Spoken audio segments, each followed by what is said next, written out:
Le chantier avance bien. Le gros œuvre est presque achevé et les travaux de finition ont déjà commencé dans certaines parties du bâtiment. Ce nouvel hôpital va compter au total 180 lits.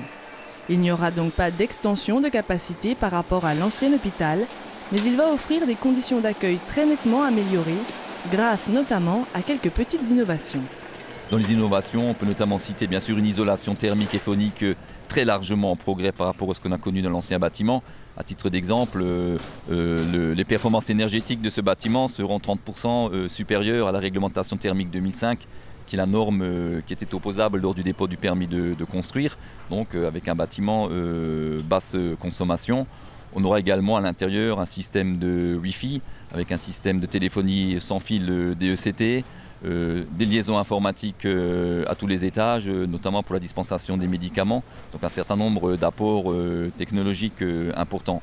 En termes de maintenance également, des solutions innovantes ont été apportées avec des gaines très facilement accessibles pour les services techniques, regroupés en des points uniques, et l'utilisation de matériaux de toute nouvelle génération qui faciliteront la maintenance du bâtiment et qui diminueront les coûts d'exploitation. Afin de rendre ce nouvel hôpital le plus fonctionnel possible pour les utilisateurs, le personnel a été largement associé à l'élaboration et à l'équipement de ce nouveau bâtiment. Une chambre témoin a été installée et des visites des nouveaux locaux sont organisées pour permettre au personnel de proposer, si besoin, différentes améliorations. C'est déjà la deuxième chambre témoin. Donc une première chambre témoin a été installée ex nihilo dans un bâtiment désaffecté de l'ancien, dans un local désaffecté de l'ancien bâtiment.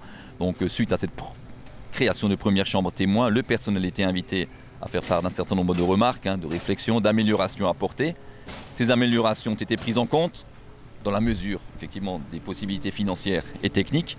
Et une nouvelle chambre a été créée, mais cette fois-ci dans le bâtiment définitif, de façon à montrer une dernière fois à l'ensemble du personnel médical et non médical ce à quoi va ressembler une chambre, cette fois-ci quasiment définitive. Et nous organisons effectivement des visites qui vont s'étaler sur 15 jours, où des délégations de chaque service concerné par le nouveau bâtiment peuvent faire part de ces observations. À ce jour, le planning ainsi que le budget sont respectés.